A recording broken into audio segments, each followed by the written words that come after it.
Happy welcome to Anand Academy of Education. Our running topic is tenses in conditional sentences. English grammar చెప్పుకుంటున్నాం. Most important topic. Competitive ఎగ్జామ్స్కి academic exams కూడా ఈ topic చాలా important. This is the lecture number 2 second class మాత్రమే ఇది. Tenses in conditional sentences అంటే conditional సెంటెన్స్లో tenses ఎలా ఉంటాయి అనేది చూస్తున్నాం.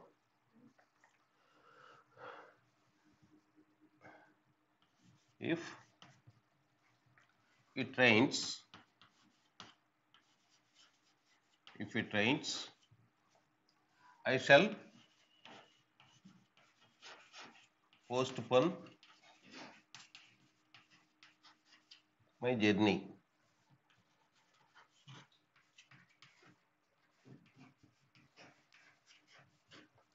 If it rains, I shall postpone my journey. If it rains అనేది if clause, I shall postpone my journey అనేది main clause. This is a conditional sentence. If it rains వర్షం కనుక కురిసినట్లయితే I shall postpone my journey. ఇక్కడ వెర్బ్స్ని గమనించినట్లయితే if క్లాజ్లో verb ఉంటుంది, మెయిన్ క్లాజ్లో కూడా వెర్బ్ ఉంటుంది. ఇఫ్ క్లాజ్లో వెర్బ్ ఏంటంటే rains, if it rains. Main క్లాజ్లో వెర్బ్ ఏంటంటే shall postpone. If it rains I shall postpone my journey. అలాగే if it రైన్డ్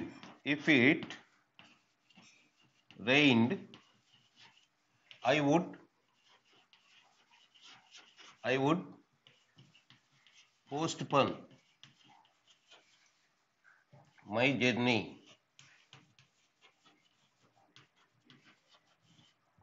If it rained, I would postpone my journey. Main clause lo verb would postpone. If clause lo verb rained. Alage if it had rained, I would have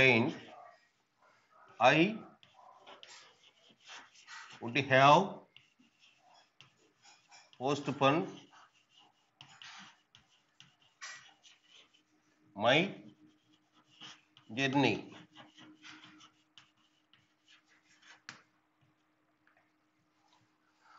If it had rained, I would have postponed my journey. This is sentence number 1, number 2, number 3. First సెంటెన్స్లో if it rains I shall postpone my journey. ఇక్కడ verb rains, ఇక్కడ verb shall postpone, main clause verb.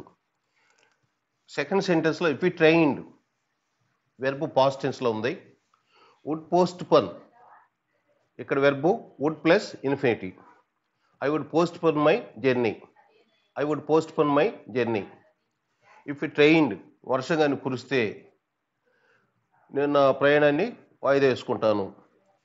మొదటి sentence కూడా అదే అర్థం చెప్పుకున్నాము, ఈ second sentence కూడా అదే అర్థం చెప్పుకుంటున్నాం. ఇఫ్ ఇట్ రైన్స్ వర్షం కురిస్తే I shall postpone my journey, నేను నా ప్రయాణాన్ని వాయిదా వేసుకుంటాను. అలాగే సెకండ్ సెంటెన్స్ కూడా అదే అర్థం చెప్పుకుంటున్నాం. ఇఫ్ ఇట్ రైన్డ్ ఇక్కడ వెర్బ్ పాస్ట్ టెన్స్లో ఉంది, ఇఫ్ క్లాజ్లో వెర్బ్ పాస్ట్ టెన్స్లో ఉంది. If it rained I would postpone my journey. ఇక్కడ వెర్బ్ పాస్ట్ టెన్స్లో ఉంది కాబట్టి మనం పాస్ట్ అర్థం వచ్చేట్లుగా మీనింగ్ చెప్పుకోవాలి. ఇఫ్ ఇట్ రైన్ వర్షం కురిసి ఉన్నట్లయితే, కానీ ఇక్కడ అలా ఉండదు, అది నెక్స్ట్ చూద్దాం. ఇఫ్ ఇట్ రైన్ వర్షం కానీ కురిస్తే I would postpone my journey. అలాగే ఇక్కడ ఇఫ్ క్లాజ్ వెర్బ్ పాస్ట్ టెన్స్లో ఉంది, మెయిన్ క్లాజ్ వెర్బ్ వుడ్, విల్లల్లా ఇక్కడ షెల్ ఉంటే ఈ సెకండ్ కండిషన్కి వచ్చేపాటికి వుడ్గా తీసుకుంటాం. Would plus infinitive. దీన్ని ప్రజెంట్ కండిషనల్ అంటారు. వుడ్ పోస్ట్పోన్ని ప్రజెంట్ కండిషనల్ అంటే మెయిన్ క్లాజ్లో వెర్బ్ ఏంటంటే present conditional. My journey, I would postpone my journey. అలాగే థర్డ్ సెంటెన్స్ తీసుకుంటే if it had rained past perfect టెన్స్, would have postponed. Perfect conditional, main clause verb ఏంటంటే perfect conditional ఉంది. If it had rain, వర్షం కానీ కురిసి ఉన్నట్లయితే I would have postpone my journey, నేను నా ప్రయాణాన్ని వాయిదా వేసుకుని ఉండేవాడిని అని ఈ వాక్యానికి అర్థం వస్తుంది. ఈ రెండు వాక్యాలకి 1, 2 అంటే ఇది టైప్ 1 సెంటెన్సు, ఇది టైప్ 2 సెంటెన్సు, టైప్ 3 సెంటెన్స్ అంటే 3 టైప్స్. ఇవి 3 టైప్స్లో కూడా వెర్బ్స్ అనేవి మారుతున్నాయి. ఇఫ్ క్లాజ్లో వెర్బ్ ఒక రకంగా ఉంటే మెయిన్ క్లాజ్లోని ఒక వెర్బ్ మరొక రకంగా ఉంటుంది. ఈ వెర్బ్స్ మారుతున్నాయి. వెర్బ్స్ మారితే అర్థాలు కూడా మారుతుంటాయి. అయితే టైప్ 1 సెంటెన్స్కి టైప్ 2 సెంటెన్స్కి దగ్గరకు ఒకే అర్థాలు వస్తాయి. టైప్ 3 సెంటెన్స్కి వేరే అర్థం వస్తుంది. If it rains I shall postpone my journey, వర్షం కానీ కురిస్తే నేను నా ప్రయాణాన్ని వాయిదేసుకుంటాను. If it rained I would postpone my journey, వర్షం కురిస్తే నా ప్రయాణాన్ని వాయిదేసుకుంటాను. If it had rain I would have postpone my journey, వర్షం కానీ వర్షం కురిసినట్లయితే I would have postpone my journey, నేను ప్రయాణాన్ని వాయిదా వేసుకునేవాడిని. అంటే ఇక్కడ వర్షం కురవలేదని. ఇక్కడ ఇఫ్ ఇట్ రైన్స్ ప్రాబబుల్, వర్షం కురవటానికి అవకాశం ఉంది. మబ్బులు కమ్మాయి, మేఘాలు అలుముకున్నాయి, నల్లగా దట్టంగా మేఘాలు అలుముకున్నాయి, వర్షం వస్తుంది అనుకుంటాం. వర్షాకాలం వర్షం వస్తుంది అనుకుంటాం. కాబట్టి వర్షం రావడానికి ఎక్కువ అవకాశం ఉంది. ఇఫ్ ఇట్ రైన్స్ ప్రాబుల్, సంభావిత. ప్రాబుల్ అంటే ఏంటి? బహుశా జరగవచ్చు, వర్షం రావడానికి అవకాశం ఉంది. వర్షం వచ్చేట్లుగా ఉంది. వర్షం వస్తే I shall postpone my journey, నేను నా ప్రయాణాన్ని వాయిదా వేసుకుంటాను. ఇది ఇక్కడ ప్రాబబిలిటీని తెలుపుతుంది ఫస్ట్ సెంటెన్స్ అనేది. అంటే జరగటానికి అవకాశాలు ఉన్నాయి. అంటే వర్షం రావడానికి అవకాశం ఉంది. మనం క్లైమేట్ చూస్తున్నాము, నల్లగా మబ్బులన్నీ పట్టి ఉన్నాయి, వానగాయలు వేస్తుంది. కాబట్టి వర్షం వచ్చేట్లుగా ఉంది, వర్షం వచ్చుద్ది, రావడానికి ఎక్కువ అవకాశం ఉంది. ఇది ప్రాబుల్ అంటాం. ఇక్కడ ఇఫ్ ఇట్ రైన్డ్ వర్షం వస్తుంది అనుకోవట్లా, వాతావరణం కూడా బాగానే ఉంది, వర్షం వస్తుందేమో అనుకోవట్లేదు. అంటే వర్షం రావడానికి ఇక్కడ తక్కువ అవకాశాలు ఉన్నాయి. ఇక్కడ వెర్బ్ అనేది పాస్ట్ టెన్స్లో ఉన్నప్పుడు కూడా, అంటే ఈ టైప్ 2 సెంటెన్స్ అనుకుంటే వెర్బ్ అనేది పాస్ట్ టెన్స్లో ఉన్నప్పుడు కూడా ఇది పాస్ట్ టెన్స్ని తెలుపదు, పాస్ట్ టెన్స్ని ఇండికేట్ చేయదు. ఇది పాస్ట్ సబ్జెక్టు అంటారు. అది ఎలాగేంటని తర్వాత చూద్దాం. పాస్ట్ సబ్జెక్టు అంటారు. ఇక్కడ పాస్ట్ టెన్స్ ఉన్నప్పుడు కూడా ఇది రియల్ పాస్ట్ కాదు, ఇది ప్రజెంట్ని కానీ ఫ్యూచర్ని కానీ తెలుపుతుంది. If it rain I would postpone my journey, వర్షం కానీ వస్తే, అంటే రావడానికి తక్కువ అవకాశాలు ఉన్నాయి. ఫస్ట్ సెంటెన్స్లో వర్షం రావడానికి అవకాశాలు ఎక్కువ ఉన్నాయి. సెకండ్ సెంటెన్స్లో వర్షం రావడానికి తక్కువ అవకాశాలు ఉన్నాయి. కాబట్టి if it rained I would postpone my journey, వర్షం వస్తే నా ప్రయాణాన్ని వాయిదేసుకుంటాను. కానీ వర్షం వస్తుందని నేను చెప్పి అనుకోవట్లేదు. ఇఫ్ ఇట్ హ్యాడ్ రైన్ వర్షం కురిస్తే I would have postpone my journey, దీన్ని బట్టి మనకి వాక్యాన్ని పూర్తి అర్థం వస్తుంది. I would have postpone my journey, నేను నా ప్రయాణాన్ని వాయిదా వేసుకుని ఉండేవాడినే. అంటే వర్షం కురిసినట్లయితే, అంటే వర్షం కురిసిందనా, వర్షం కురవలా. కాబట్టి ఇది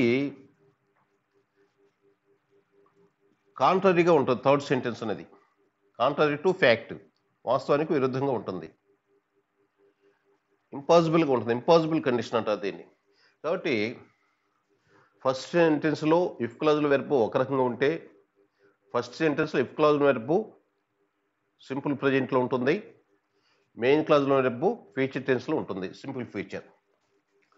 తర్వాత ఈ సెకండ్ టైప్లో పాస్ట్ టెన్స్లో ఇఫ్ క్లాజ్లో వెర్బ్ పాస్ట్ టెన్స్లో ఉంటుంది, మెయిన్ క్లాజ్లో ప్రజెంట్ కండిషన్లో ఉంటుంది. అంటే would plus infinitive, should plus infinitive, might plus infinitive అలా. థర్డ్ టైప్లో వెర్బ్ అనేది పాస్ట్ పర్ఫెక్ట్ టెన్స్లో ఉంటుంది.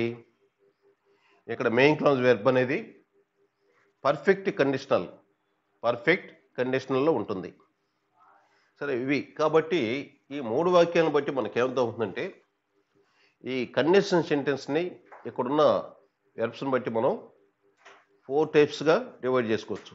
4 టైప్స్ అంటే ఇంకొక sentence. If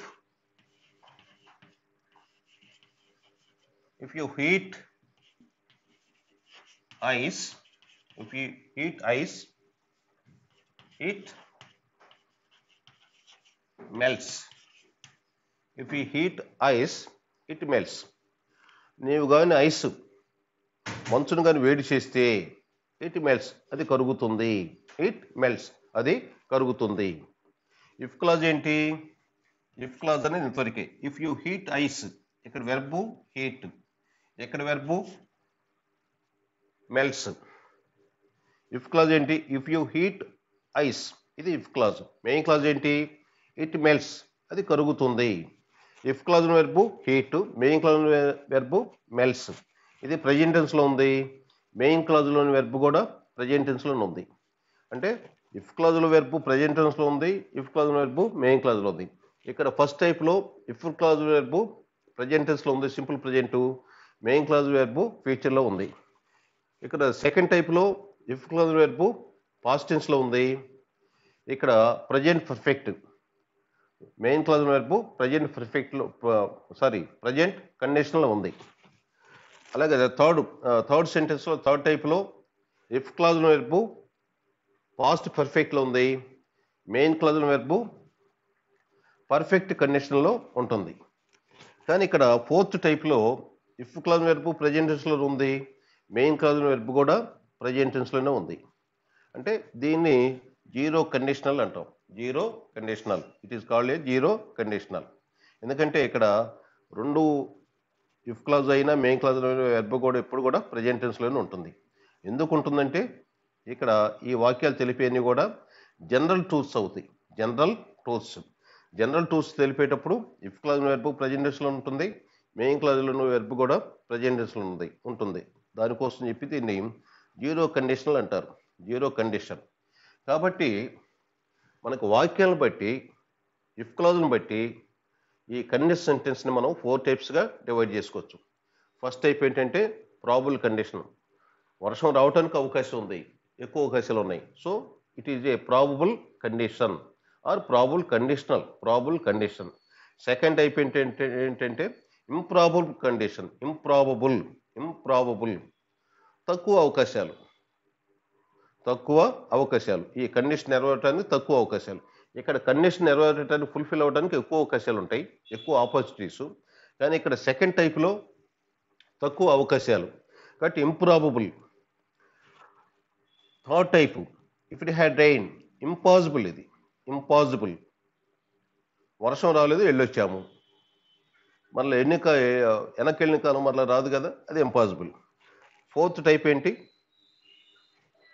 zero type. Zero conditional. కాబట్టి probable condition, improbable condition, impossible condition, zero conditional. కాబట్టి ఈ కండిషన్ సెంటెన్స్ అనేవి మనం 4 కైండ్స్గా విభజించుకుంటాం. ఇఫ్ క్లాజ్లో వెర్బు ప్రెజెంట్ టెన్స్లో ఉంటుంది, పాస్ట్ టెన్స్లో ఉంటుంది, పాస్ట్ పర్ఫెక్ట్లో ఉంటుంది, మరలా ప్రెజెంట్ టెన్స్ ఇక్కడ. కానీ ఇఫ్ క్లాజ్లో ఎప్పుడు కూడా ఫ్యూచర్ టెన్స్ అనేది రాదు. ఇఫ్ క్లాజ్లో వెర్బు ఎప్పుడు కూడా ఫ్యూచర్ టెన్స్లో ఉండదు. కాబట్టి మనకి ఈ వాక్యాలను బట్టి మనం కండిషన్ సెంటెన్స్ అనేవి 4 టైప్స్గా మనం విభజించుకోవచ్చు. వాటిని first type, second type, third type, fourth type. కాబట్టి ఫస్ట్ టైప్ ఏంటంటే టైప్ 1. టైప్ 1 కండిషన్ ఏంటంటే ఓపెన్ కండిషన్ అంటారు దీన్ని. Open condition. This is probable condition. Probable condition.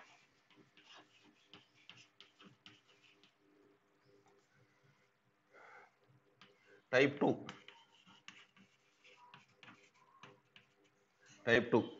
Second sentence improbable.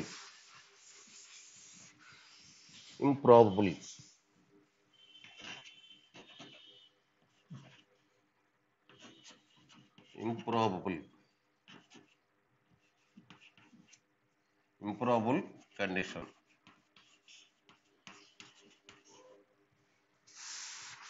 Third type impossible condition. Impossible.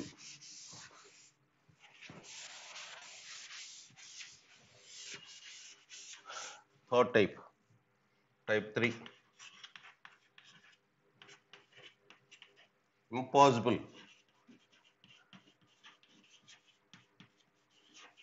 Impossible condition.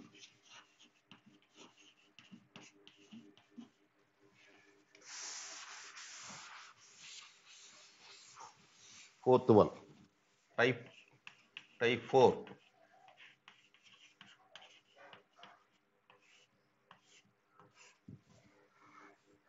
Zero condition.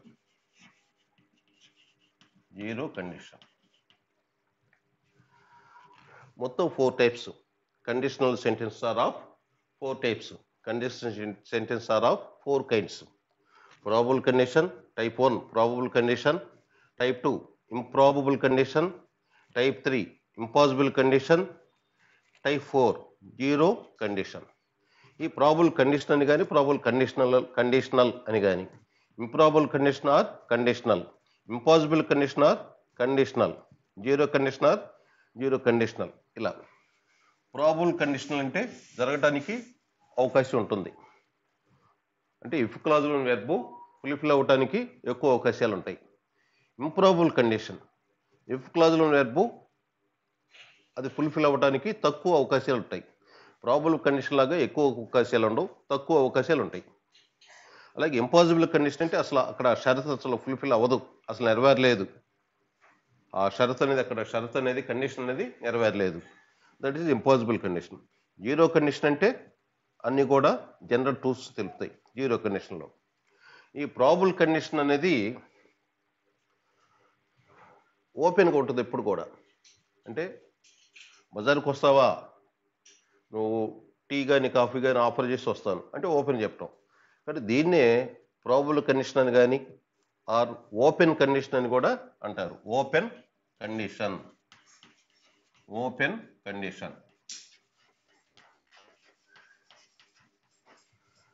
కాబట్టి type 1 probable condition or open condition. ఇంకా possible condition అని కూడా అనొచ్చు దీన్ని. Possible condition అంటే ఇక్కడ ఇఫ్ క్లాజులో వెర్బ్ జరగటానికి అవకాశం ఉంది కాబట్టి పాసిబుల్ ఉంది కాబట్టి పాసిబుల్ కండిషన్ అని కూడా చెప్పొచ్చు. Open condition or possible condition.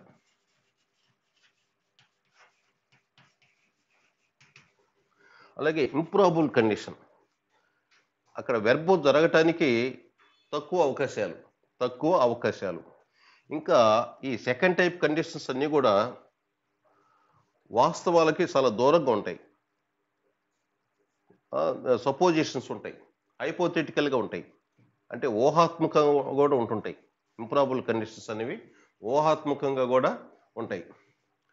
If I were marry her I would get all her property. ఆమెను కానీ నేను పెళ్లి చేసుకుంటే ఆమె ఆస్తి అంతా నాకు వచ్చుద్ది. ఆమెకి నేను ఎలా పెళ్లి చేసుకుంటాను, ఆల్రెడీ మ్యారేజ్ అయిపోయింది.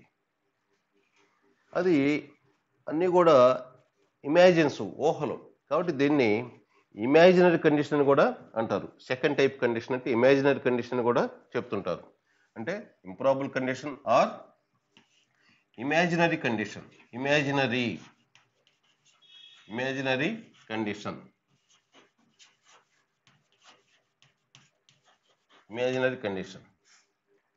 ఇఫ్ ఐ వర్ యూ నీవే నేనైతే I would buy a helicopter.